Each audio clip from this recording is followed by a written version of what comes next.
हर किस्म की हम्दो सना अल्लाह जल्ल शानुहू के लिए,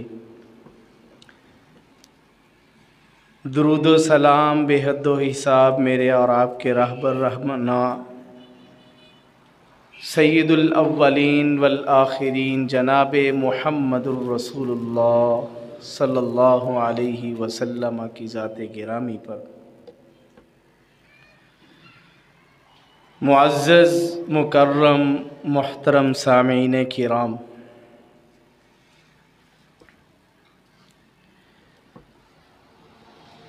दुनिया ने आज तक जितनी भी तरक्की हासिल कर ली है या मज़ीद तरक्की की तरफ ये दुनिया गामज़न है। जितनी भी चीज़ें नई से नई ईजादात बन रही हैं,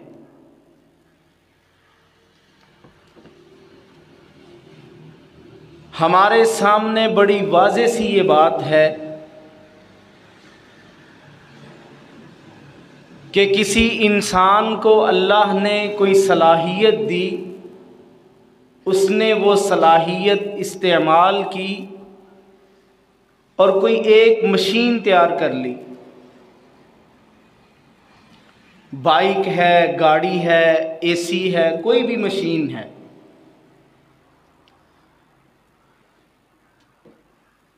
उसको बनाने के बाद उस इंसान ने एक हिदायतनामा जारी किया कि अगर इस मशीन को, इस चीज़ को मेरी बताई हुई हिदायत के मुताबिक इस्तेमाल करोगे तो इसकी मियाद, इसकी मुद्दत ज़्यादा देर तक चलेगी, इसके फ़वाइद आप ज़्यादा हासिल कर सकते हैं। ये सिंपल सी बात है। फिर ये कैसे मुमकिन हो सकता है कि इस कायनात को तख्लीक करने वाली ज़ात, आसमानों, ज़मीनों को, पहाड़ों को, दरियाओं को और बेशुमार मखलूक़ात को पैदा करने वाली ज़ात इंसान को पैदा करे और इसकी ज़िंदगी का शेड्यूल इसको ना दे, ये मुमकिन ही नहीं है।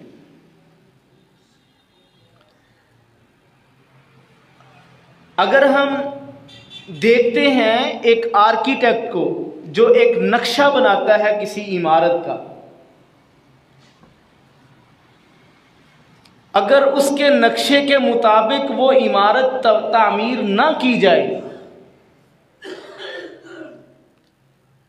जितना मटेरियल उसने कहा था कि इस जगह पे इतना मटेरियल डालना है, आप उससे कम डालेंगे फिर भी नुकसान उठाएंगे, आप उससे ज़्यादा डालेंगे फिर भी नुकसान उठाएंगे। जब दुनिया की चीज़ों में मुझे और आपको ये समझ है तो मेरे भाई, मेरे बुज़ुर्ग, मेरे साथी, ये कैसा मुमकिन है कि अल्लाह अहकमुल हाकिमीन ने मुझे और आपको जो टारगेट दिए हैं, जो मकासद दिए हैं, उनके लिए रहनुमाई ना की हो। मुख्तसर अल्फाज में मैं इंसान पे आता हूं और ख़ास तौर पर मुसलमान की बात करेंगे। एक इंसान का इस दुनिया में आने का और ख़ुसूसन मुसलमान का दुनिया में आने के 3-4 बड़े मकासद हैं। हर इंसान चाहता है कि उसको अच्छा रिज़्क मिल जाए। क्यों जी चाहते हैं? उसको बेहतरीन पुरसुकून रिज़्क उसको मुहैया हो जाए। और एक मुसलमान की दूसरी ख्वाहिश, आप सब माशाल्लाह चुने हुए लोग हैं, तभी तो अल्लाह के घर में बैठे हैं, कि अल्लाह अहकमुल हाकिमीन ने ख़ास रहमत से हमें तौफीक दी इस पुरफितन दौर में, इस मारा मारी के दौर में, कि हम अल्लाह के घर में बैठे हैं। अल्हम्दुलिल्लाह। आप में से हर शख्स की ये ख्वाहिश है, मैं खुद भी नमाजी बन जाऊं, मेरी औलाद, मेरी बीवी, मेरे बच्चे, मेरा ख़ानदान वो अल्लाह के सामने झुकने वाला बन जाए। तीसरा मकसद मेरा और आपका बुनियादी तौर पर यह मिलता है कि हम यहाँ पे अच्छी ज़िंदगी गुजार के अल्लाह अहकमुल हाकिमीन की जन्नत में चले जाए। ऐसे ही है जी। जन्नत में जाने के बाद मेरी और आपकी ख्वाहिश क्या है कि हमें जन्नत में इस कायनात के सरदार जनाब मुहम्मदुर रसूलुल्लाह सल्लल्लाहु अलैहि वसल्लम का साथ नसीब हो जाए। फिर जन्नत में रसूलुल्लाह सल्लल्लाहु अलैहि वसल्लम का साथ मिलने के बाद एक मुसलमान की ख्वाहिश ये है कि जन्नत की दीगर नेमतें भी पाने के बाद सबसे बड़ी नेमत जो जन्नत की सारी नेमतों को पीछे छोड़ दे वो अल्लाह अहकमुल हाकिमीन का दीदार है, वो हमें नसीब हो जाए। अल्लाह हम सबको वो नसीब फरमाए। ये 4-5 चीजें मैंने आपके सामने जिक्र करनी है, लेकिन इसके मुकाबले में आप दुनियादारों को देखें, उनके मकासद कहां तक जाते हैं। हमारे पाकिस्तान में ही स्कूल कॉलेजेस में ये तालीम दी जाती है। मैं एक जगह पे जा रहा था, एक बहुत बड़ा साइन बोर्ड लगा हुआ था, उसके ऊपर 4-5 बच्चों की पिक्चर तस्वीर लगी हुई थी और साथ साथ हर बच्चे ने अपनी ख्वाहिश का इजहार किया हुआ था। एक कहता है I want to be a doctor, मैं एक डॉक्टर बनना चाहता हूं। एक बच्चे ने अपनी ख्वाहिश का इजहार किया I want to be an engineer, मैं एक इंजीनियर बनना चाहता हूं। तीसरे बच्चे ने इजहार किया I want to be a pilot, मैं एक पायलट बनना चाहता हूं। तो इनकी ख्वाहिशात सिर्फ यहां तक हैं, लेकिन एक मोमिन और मुसलमान की ख्वाहिश कहां है, उसका मकसद और उसका टारगेट कहां तक है कि वो दुनिया भी बेहतरीन गुजार के जाए, वो अल्लाह की जन्नत में भी जाए, अल्लाह की जन्नत में रसूलुल्लाह सल्लल्लाहु अलैहि वसल्लम का साथ भी पाए और अल्लाह रब्बुल आलमीन का दीदार भी नसीब। अच्छा, ये मकासद तो हैं। अब हमें ये बात समझनी है कि हर मकसद को पाने के लिए मुझे और आपको कितनी एनर्जी खर्च करनी है, कितनी मेहनत करनी है, कितनी एफर्ट लगानी है, कितना हमारा ताल्लुक होगा उस काम को हासिल करने के लिए, उसके लिए हमारी कितनी मेहनत दरकार है। ये 4-5 अल्फाज कुरान मजीद से मैं आपको समझाऊंगा। इसके लिए थोड़ी सी तवज्जो की ज़रूरत है। आज हम परेशान, हमारी औलाद नाफरमान, हमारे रिज़्क़ में रिज़्क़ आने के बावजूद बरकत नहीं है, बीमारियां बेशुमार हैं।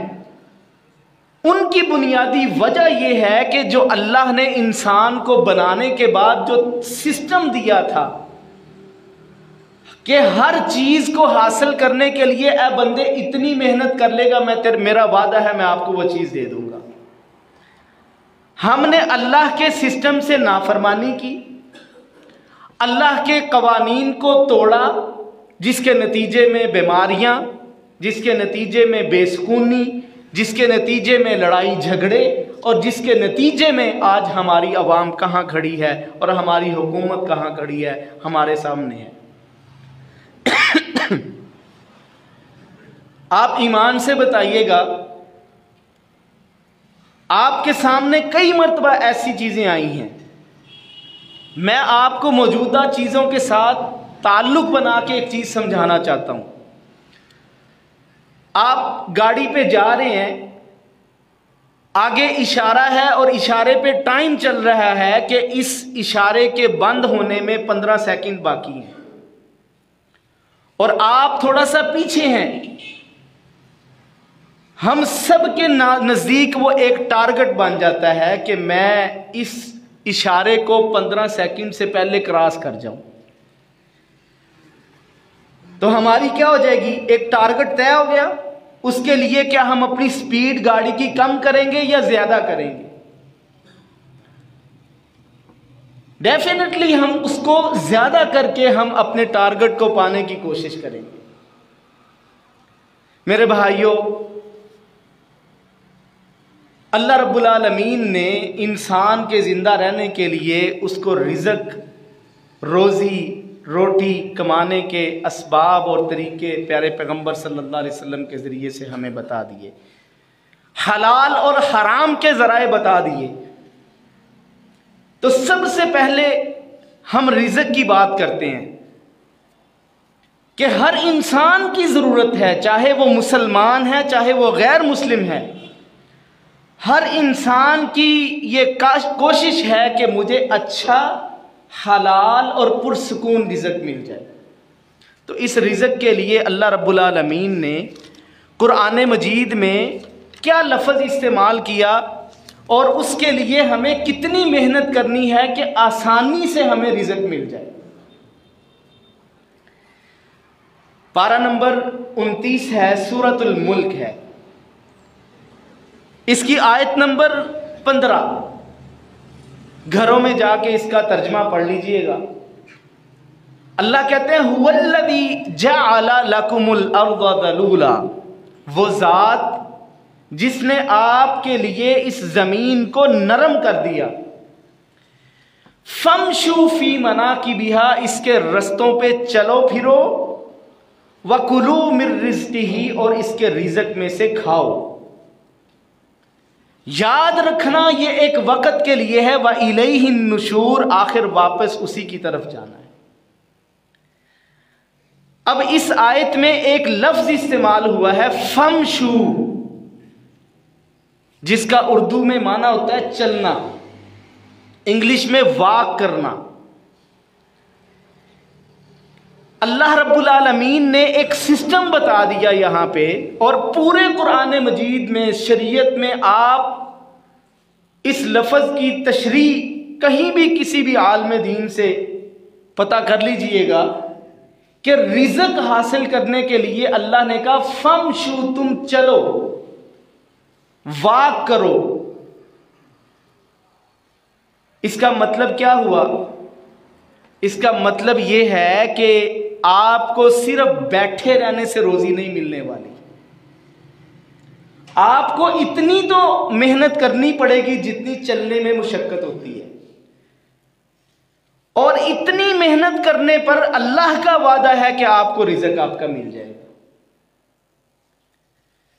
अल्लाह अहकामुल हाकिमीन ने जो सिस्टम इंसान को बनाने के बाद दिया, आज हम उसकी मुखालफत करते हैं, तभी हम परेशान हैं। अल्लाह कहते हैं कि फमशू फी मनाकिबिहा वकुलू मिर रिज़्क़िही, कि ज़मीन के रस्तों पे चलो फिरो और इसके रिज़्क के में से खाओ। इसका मतलब है कि जितनी ताकत, जितनी कुव्वत आपको चलने में लगती है, अगर हम रिज़्क के लिए इतनी सी मेहनत कर लें, अल्लाह की कसम, अल्लाह का वादा है, अल्लाह ने आपको आपका रिज़्क देना है। लेकिन इसके मुकाबले में हमने क्या किया जिसकी वजह से हम परेशान हैं? हमने वो मुकाबलाबाजी शुरू कर ली। हालांकि मुकाबलेबाजी के लिए एक हमारा टारगेट कुछ और दिया गया है। तो अल्लाह अहकमुल हाकिमीन ने जो सिस्टम दिया है मुझे और आपको, वो ये दिया है कि ए बंदे, आपको रिज़्क की ज़रूरत है, रोज़ी की ज़रूरत है, और ज़िंदा रहने के लिए ये करना है। लेकिन उसके लिए कितनी मेहनत करनी है आपने, कितनी मुशक्क़त करनी है, इतनी सी कर लो जितनी चलने में आपको आपकी एनर्जी खर्च होती है, तो अल्लाह का वादा है आपको आपका रिज़्क मिल जाए। दूसरे जगह पे भी अल्लाह रब्बुल आलमीन ने इसी को जिक्र किया कि जब जुमा की अजान हो जाती है, अपने कारोबार सब कुछ ख़त्म करके मसाजिद की तरफ आ जाओ। फ़इज़ा क़ुदियतिस सलातु, जब नमाज मुकम्मल हो जाए, फ़ंतशिरू फ़िल अर्ज़, उसमें इंतशार यानी फैल जाओ ज़मीन में। उसमें भी ये नहीं कहा कि तुम भागो दौड़ो और रिज़्क तलाश करो। तो पहला कानून आप समझ लें, इंसान की तख्लीक के बाद अल्लाह ने जो सिस्टम दिया है, वो उसका रिज़्क हासिल करना है, और उसके लिए मुझे और आपको कितनी मेहनत करनी है कि हमें आसानी से अल्लाह रिज़्क दे देंगे, इतनी मेहनत जितनी चलने फिरने में मुशक्क़त होती है। नंबर 2, हम में से हर शख्स ये चाहता है, ये बाप अपने छोटे छोटे बच्चों को अल्लाह के घरों में लेके आते हैं, आप में से हर शख्स की ख्वाहिश है कि मैं और मेरी औलाद, मेरे बीवी बच्चे नमाजी बन जाएं।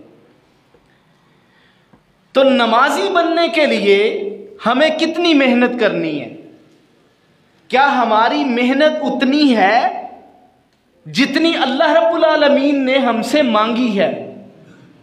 अगर हम सब की मेहनत उतनी, हमारी मुशक्क़त उतनी, हमारी एनर्जी उतनी खर्च हो रही है, तो अल्लाह की कसम, अल्लाह का वादा हमें नमाजी बनने की तौफीक दे दे।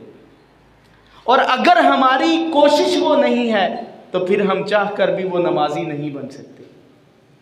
आइए कुरान मजीद में पारा नंबर 28 में सूरह अल-जुमुआ अल्लाह अहकामुल हाकिमीन फरमाते हैं, या अय्युहल्लज़ीना आमनू, ए ईमान वालो, इज़ा नूदिया लिस्सलाह, जब नमाज के लिए पुकार लगाई जाए तो क्या काम करना है? मी यौमिल जुमुआ, जुमुआ के दिन, फस्आउ इला ज़िक्रिल्लाह, अल्लाह के जिक्र की तरफ साई करो, दौड़ो। ये फस्आउ का लफ्ज़ किसके लिए इस्तेमाल हुआ? नमाज के लिए। अब आप देखें, हमने तो बचपन से लेके, और यहाँ पे बुजुर्ग भी बैठे हैं, किसी ने नहीं देखा कि जब अजान होती है लोग घरों से दौड़ के मस्जिद की तरफ आते हैं, कभी नहीं ऐसा हुआ। और देखें, शरीयत में नबी सल्लल्लाहु अलैहि वसल्लम ने भी फरमाया कि जब नमाज के लिए आओ तो सकीनत से, इत्मीनान से आओ। तो ये फस्आउ का मतलब क्या हुआ? इस फस्आउ के लफ्ज़ की तशरीह हम दूसरे एतबार से करते हैं। आप में से बहुत सारे अहबाब अल्लाह के घर के दीदार के लिए गए, हज और उम्रे के लिए। जब हम बैतुल्लाह को जाते हैं, तवाफ़ करते हैं, और उसके बाद 2 रकत नमाज पढ़ते हैं मकाम इब्राहीम पर, और उसके बाद हम कहाँ जाते हैं जी? सफ़ा मरवा पर। किसके लिए जाते हैं? साई करने के लिए। तो साई का मतलब क्या है कि वो एक ख़ास एरिया आता है जहाँ पे वो ग्रीन लाइट चल रही होती हैं, उस जगह पे हमें दौड़ने का हुक्म है। अल्लाह अहकामुल हाकिमीन ने यह कहा कि नमाज की अजान हो जाए तो अल्लाह के जिक्र के लिए दौड़ो, जबकि शरीयत हमें यह बताती है कि दौड़ के नहीं आना। तो इसका मतलब क्या हुआ कि जितनी मुशक्क़त, जितनी एनर्जी हमें दौड़ने में लगती है, इतनी मुशक्क़त और मेहनत हमें नमाज पढ़ने के लिए कोशिश करनी पड़ेगी। हमारी एनर्जी इतनी खर्च हो। अब हम देखते हैं रसूलुल्लाह सल्लल्लाहु अलैहि वसल्लम को, हज़रत आयशा रज़ी अल्लाह ताला अन्हा बयान करती हैं कि अल्लाह के नबी सल्लल्लाहु अलैहि वसल्लम की हालत और कैफियत क्या बन जाती जब अजान होती कि आप जैसे हमें पहचान ही नहीं रहे। हज़रत अली रज़ी अल्लाह ताला अन्हु के बारे में सही सनद से आता है कि उनके चेहरे की रंगत बदल जाती। आज मेरी और आपकी मेहनत नमाज के लिए इतनी नहीं है जिसकी वजह से हम खुद भी सही नमाजी या हमारी औलाद भी सही नमाजी नहीं बन पा रहे। रिज़्क के लिए अल्लाह ने कहा उतनी मेहनत कर लो जितनी तुम्हें चलने फिरने में होती है। मैं अल्लाह वादा देता हूं कि आपको आपका रिज़्क मिल जाएगा। नमाजी बनना है तो उसके लिए दौड़ने जितनी मुशक्कत करनी पड़ेगी, जितनी आपको दौड़ने में आपकी एनर्जी खर्च होती है, उतनी एनर्जी आप नमाज के लिए मेहनत करें, जिसको हम रन करते हैं, दौड़ने को कहते हैं। सहाबा किराम रिज़वानुल्लाहि अलैहिम अजमाइन का मामला, उन्होंने इन आयात को और प्यारे पैगंबर सल्लल्लाहु अलैहि वसल्लम के इन फरामीन को ऐसे समझा। अहादीस में आता है सहाबा किराम रिज़वानुल्लाहि अलैहिम अजमाइन अल्लाह के घरों को इसी तरह आबाद करते, और अगर किसी सहाबी की नमाज रह जाती उनके घर में, जैसे कि नुकसान होने पे हम किसी से अफसोस करते हैं, सहाबा किराम रिजवानुल्लाहि अलैहिम अजमाइन उस सहाबी के घर में जाते और उससे पूछते वजह क्या है, उनको बतलाते कि आप एक बहुत बड़ी चीज को छोड़ बैठे हैं। आज मैं 2017 की एक रिपोर्ट पढ़ रहा था। उस वक़्त चौधरी निसार साहब हमारे पाकिस्तान के वज़ीर दाखिला थे, तो उनकी रिपोर्ट में पढ़ रहा था कि पाकिस्तान में 1 लाख से ज़्यादा मदारिस हैं और मसाजिद की तादाद भी उन्होंने बहुत ज़्यादा बयान की। इसके बावजूद हमें पुख्ता और सही नमाजी बहुत कम मिलते हैं। मेरे भाइयों, उसकी बुनियादी वजह क्या है कि जब हमें अपना मामूली सा काम सामने आता है हम नमाज को पुसे पुश डाल देते हैं। जब अल्लाह की पुकार ये है हय्या अलस सलाह, आओ नमाज की तरफ, अल्लाह का वादा है हय्या अलल फलाह, कामयाबी मैं दूंगा। कामयाबी इसी तरफ है, कामरानी इसी तरफ है, दुनिया की भी और आखिरत की भी। आज हम नमाजी क्यों नहीं हैं? उसकी वजह यह है कि अल्लाह ने जो हमें सिस्टम दिया था, जो मेहनत मांगी थी नमाज के लिए, वो हमने की नहीं, जिसकी वजह से हम परेशान हैं। अब 2 लफ्ज मैंने आपको समझा दिए। एक वाक करना, जिसकी वजह से इतनी मेहनत जितनी चलने में लगती है तो आपको आपका रिज़्क मिल जाएगा। दूसरा दौड़ना, जितनी दौड़ने में मुशक्कत होती है, तकलीफ होती है, या हम मेहनत करते हैं, उतनी मेहनत अगर हम अपने आप पर और अपनी औलाद पर कर लें तो हमारे बच्चे नमाजी बन सकते हैं। तीसरा, मेरा और आपका मकसद क्या है? इन खूबसूरत चेहरों का मकसद क्या है? इन नमाजियों का मकसद क्या है? हमारा टारगेट तीसरा क्या है कि हम इस दुनिया से सुरखरू होकर जब जाएं तो अल्लाह रब्बुल आलमीन की जन्नत में अल्लाह के फरिश्ते हमारा इंतज़ार कर रहे हैं, हम जन्नत में चले जाएं। तो जन्नत हासिल करनी है, हर एक का मकसद है। हम छोटे छोटे बच्चों को समझाते हैं, बेटे ये हमारी आर्जी दुनिया है, यहां से एक दिन जाना है, अल्लाह के सामने हिसाब देना है, और हिसाब के बाद हमने ऐसे अमल करने हैं कि हम अल्लाह की जन्नत में चले जाएं। अल्लाह की जन्नत के लिए अल्लाह ने कितनी मेहनत मुझे और मुझसे और आपसे मांगी है। आए कुरान मजीद से ही हम पूछते हैं। अल्लाह अहकामुल हाकिमीन ने पारा नंबर 27 है, सूरा अल हदीद है, और सूरा अल हदीद की आयत नंबर अल्लाह रब्बुल आलमीन ने 21 में यह बयान किया, साबिकू इला मगफिरतिम मिर रब्बिकुम, लोगों अपने रब की मगफरत की तरफ मुसाबकत करो, मुकाबलाबाजी करो, कंपटीशन करो, और उसके मुतबादिल मिलेगा का व जन्नतिन अर्जुहा, और उस जन्नत के लिए मुकाबलाबाजी करो, अर्जुहा जिसकी सिर्फ और सिर्फ विर्थ जो है, जिसकी सिर्फ और सिर्फ चौड़ाई जो है जमीन व आसमान की चौड़ाई के बराबर। हम में से कितने अहबाब ऐसे हैं जो इस सिस्टम को समझते हैं कि इंसान को पैदा करने के बाद अल्लाह की जन्नत हासिल करने के लिए अल्लाह ने क्या मुकाबलाबाजी करो। इस कंपटीशन में मुझे और आपको करना क्या है? अच्छाई के कामों में कुरान मजीद के एक दूसरे मुकाम पे अल्लाह रब्बुल आलमीन ने कहा, फस्तबिकुल खैरात, लोगों अच्छे कामों में, नेकी के कामों में एक दूसरे से मुसाबकत और मुकाबलाबाजी करो। हमें यह मुकाबला तो याद आता है कि अगर मेरे भाई का बच्चा वो ज़हीन है, मेहनती है, वो एक मकसद को पा लिया, तो मैं अपने बच्चे को ताने दे दे के मारूंगा कि वो देख, वो दुनिया के इस मकाम पर पहुंच गया, तू नालायक और नखट्टू है। हम अपनी मुकाबलाबाजी किस चीज में लगा रहे हैं? दुनियादारी में। अल्लाह कहते हैं कि दुनियादारी आपको बहुत आसानी से मिल जानी है। जितना रिज़्क मां के पेट में आपका लिख दिया गया था, अल्लाह का वादा है वो आपको दुनिया में मिलेगा, और उसके लिए बहुत थोड़ी सी मेहनत करनी पड़ेगी, आपको आपका रिज़्क मिल जाएगा। मुकाबलाबाजी किस बात में करनी है? हमने अल्लाह की जन्नत में जाने के लिए, अल्लाह की जन्नत में जाने के लिए कैसे मुकाबलाबाजी। अगर एक भाई 5 वक्त का नमाजी है तो मैं इस बात में मुकाबलाबाजी करूं कि मैं 5 नमाजों के साथ इशराक भी पढ़ूंगा। अगर वो इशराक पढ़ता है तो मेरी मुकाबलाबाजी इस बात में होनी चाहिए कि मैं 5 नमाजें भी, इशराक भी, साथ में तहज्जुद की भी कुछ रकात पढ़ूंगा। अगर मेरा भाई ये काम करता है तो मैं 5 नमाजें, इशराक, तहज्जुद के साथ कुरान की तिलावत भी करूंगा। अगर मेरा भाई ये काम करता है तो इसके साथ साथ मैं इंसानों के दर्द भी बटाऊंगा, मैं लोगों की भी खिदमत करूंगा, मैं अल्लाह को भी राजी करूंगा, अल्लाह के बंदों को भी राजी करूंगा।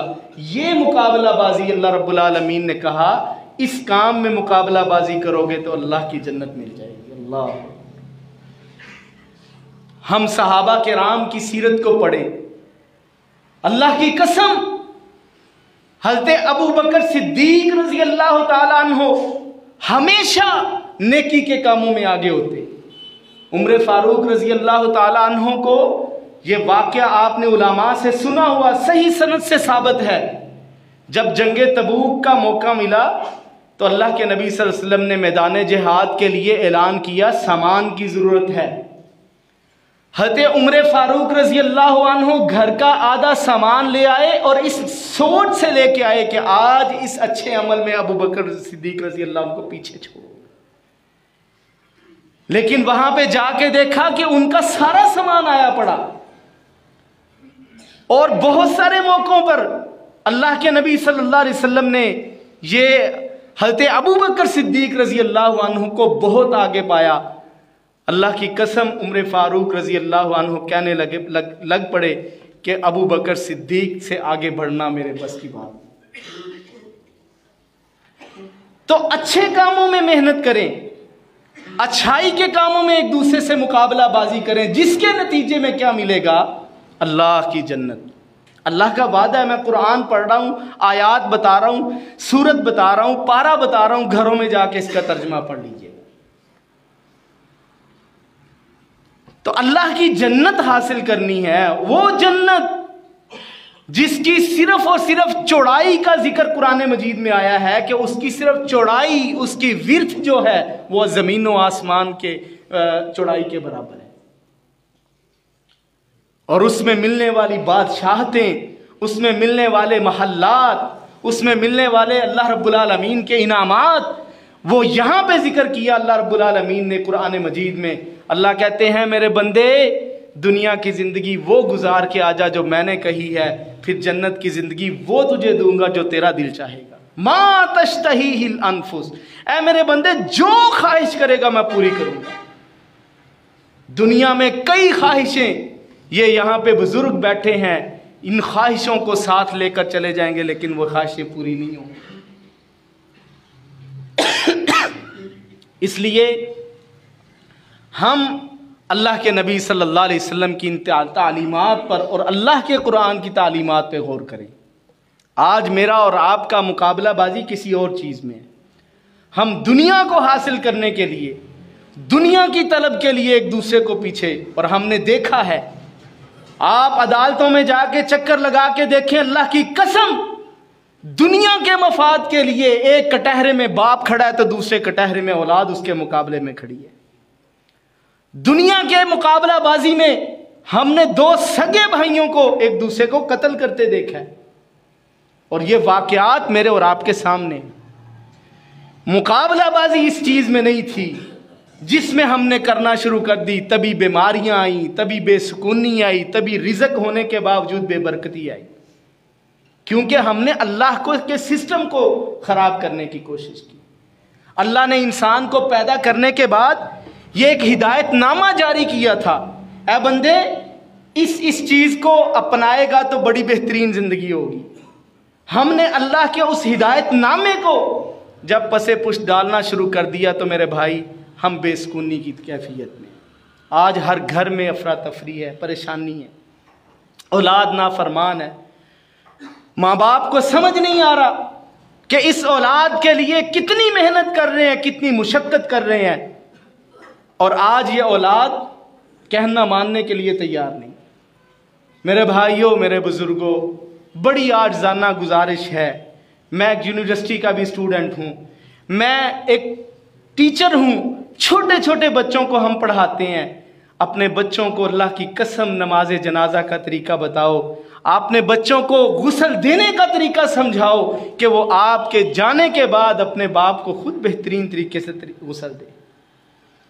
जो दुआएं नमाज जनाजा के टाइम पे जो जिस तड़प से आपकी औलाद कर सकती है, अल्लाह की कसम कोई नहीं कर सकता। हम इन चीज़ों से पीछे हैं। मुख्तसर सी बात, मैं यूनिवर्सिटी में एम एजुकेशन कर रहा था, तो हमारे साथ तकरीबन 36-37 स्टूडेंट्स थे, जिसमें स्कूल टीचर भी थे, जिसमें स्कूलों के प्रिंसिपल भी थे, 1-2 वकील भी थे, एक फौज के ऑफिसर भी थे। तो उन्होंने कहा हमने आपको एम एजुकेशन की डिग्री देनी है कि आप बच्चों को कैसा पढ़ा सकते हैं, हमें एक डेमो दें, आप बताएं कि हमें आपके अंदर कितनी सलाहियत है कि हम आपको डिग्री दे दें। हर बंदे ने अपना टॉपिक चूज कर लिया। मैंने अल्लाह की कसम उठा के कहता हूं, मिंबरे रसूल पे खड़ा हूं, मैंने खड़े होकर के अपने तहारत के ऊपर मैंने बात की।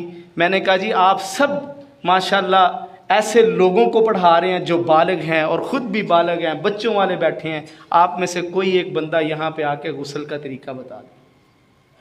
अल्लाह की कसम एक बंदा भी नहीं आया।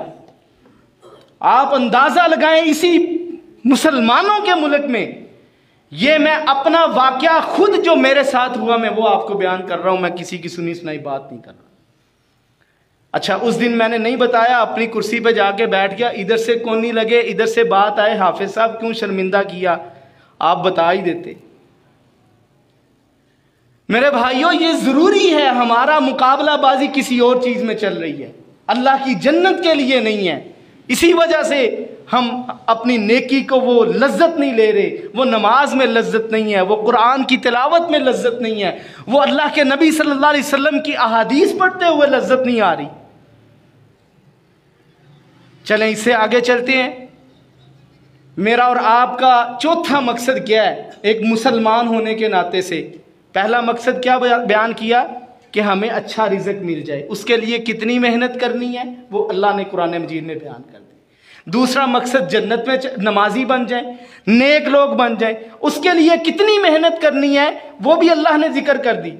तीसरा, अल्लाह रब्बुल आलमीन ने जो टारगेट मुझे और आपको मुसलमानों को दिया वो अल्लाह की जन्नत है, और उसके लिए कितनी मेहनत है, इतनी मेहनत जैसे हम किसी के साथ मुकाबलाबाजी कंपटीशन करते हैं कि मैंने उसको पीछे छोड़ना है। चौथा टारगेट क्या है मेरे और आपका? चौथा मकसद क्या है कि जन्नत में जाने के बाद रसूलुल्लाह सल्लल्लाहु अलैहि वसल्लम के साथ मिल जाए। क्यों जी, है कि नहीं है? इससे बेहतरीन साथ कोई नहीं है।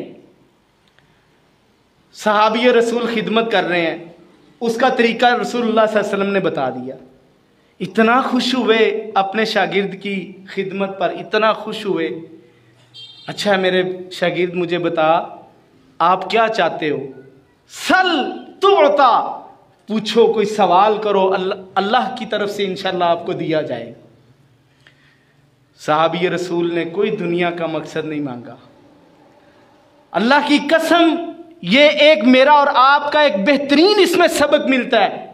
एक उस्ताद को अपने तालिब इल्म के साथ ऐसा रवैया इख्तियार करना चाहिए कि वो मरने के बाद भी कहे कि उस्ताद मोहतरम जन्नत में भी जाए तो मैं आपके साथ जाऊं। आज ऐसे उस्ताद मिलते हैं, तलबा को हमेशा डांट की नज़र से, वालिदैन हैं तो हमेशा औलाद को डांटते रहते हैं, डांट के अलावा और कोई बात नहीं है। यही वजह है कि औलाद फिर अपने मुताबिक वो समझती नहीं है और माँ बाप से मुतनफ़र। इस शागिर्द ने, इस खिदमत करने वाले ने ये कहा, अल्लाह के नबी सल्लल्लाहु अलैहि वसल्लम दुनिया तो जैसे कैसे गुजर जानी है, जन्नत में आपका साथ चाहता हूं। अच्छा, ये नहीं कहा फिर जा तुझे मिल गया। अगर जन्नत में तेरा मकसद ये है कि जन्नत में मोहम्मद रसूलुल्लाह सल्लल्लाहु अलैहि वसल्लम का साथ चाहिए तो फिर क्या करो? आइन्नी अला कसरत सुजूद, फिर अल्लाह के सामने सजदे ज्यादा किया कर। इसका मतलब है नमाजी तो वो 5 वक्त थे, नवाफिल ज़्यादा पढ़ो, तहज्जुद ज़्यादा पढ़ो, इशराक की नमाज अदा करो, और इसके अलावा नवाफिल अल्लाह के सामने सजदे रुकू किया करो। अगर हमारा मकसद ये है मेरे भाइयों कि हम जन्नत में भी जाएं और जन्नत में प्यारे पैगंबर सल्लल्लाहु अलैहि वसल्लम का साथ मिल जाए, तो उसके लिए क्या करना पड़ेगा? हमें चलने से ज़्यादा, दौड़ने से ज़्यादा, मुकाबला बाजी से ज़्यादा हमें इजाफी तौर पर मेहनत करनी पड़ेगी कि रसूलुल्लाह सल्लल्लाहु अलैहि वसल्लम का साथ मिल जाए। और आखिरी बात, बहुत मुख्तसर, मुझे टाइम की तरफ अंदाज़ा नहीं हुआ अभी, बस छोटी सी बात। पांचवा मकसद मेरा और आपका क्या है कि दुनिया में अच्छा रिज़्क मिल जाए, नेक लोग बन जाएं, जन्नत में चले जाएं, रसूलुल्लाह सल्लल्लाहु अलैहि वसल्लम का साथ मिल जाए, और पांचवा मकसद अल्लाह रब्बुल आलमीन का दीदार मिल जाए। उसके लिए अल्लाह रब्बुल आलमीन ने सूरह ज़ारियात 27वां पारा आयत नंबर 50 में अल्लाह ने कहा, फफिर्रू इलल्लाह, अल्लाह की तरफ फरार कर जाओ। फरार करने का माना क्या है? ये उर्दू का लफ्ज़ है। कैदी जेल से भागा, फरार किया, इतना तेज वो भागा, इतना तेज भागा, बाकी सबको पीछे छोड़ के चला गया। अब हम, मुझे और आपको अल्लाह के दीदार के लिए इतनी मेहनत करनी पड़ेगी मेरे भाइयों कि हमें जन्नत में अल्लाह रब्बुल आलमीन का दीदार मिल जाए। अल्लाह रब्बुल आलमीन मुझे और आपको कुरान मजीद के ये 5 अल्फाज मैंने आपको समझाए हैं, वाक करना, इससे इतनी मेहनत करेंगे तो रिज़्क मिल जाएगा, और दौड़ने से जितनी मुशक्क़त करेंगे तो हम अच्छे और नेक इंसान बन जाएंगे, और मुकाबलाबाजी अच्छे कामों में करेंगे तो अल्लाह की जन्नत मिल जाएगी। मुकाबलाबाजी से ज़्यादा काम करेंगे तो नबी सल्लल्लाहु अलैहि वसल्लम का साथ मिल जाएगा, और उससे भी ज़्यादा अल्लाह रब्बुल आलमीन के दीदार के लिए मेहनत करना पड़ेगी। व आखिरु दावाया अनिल हम्दुलिल्लाह।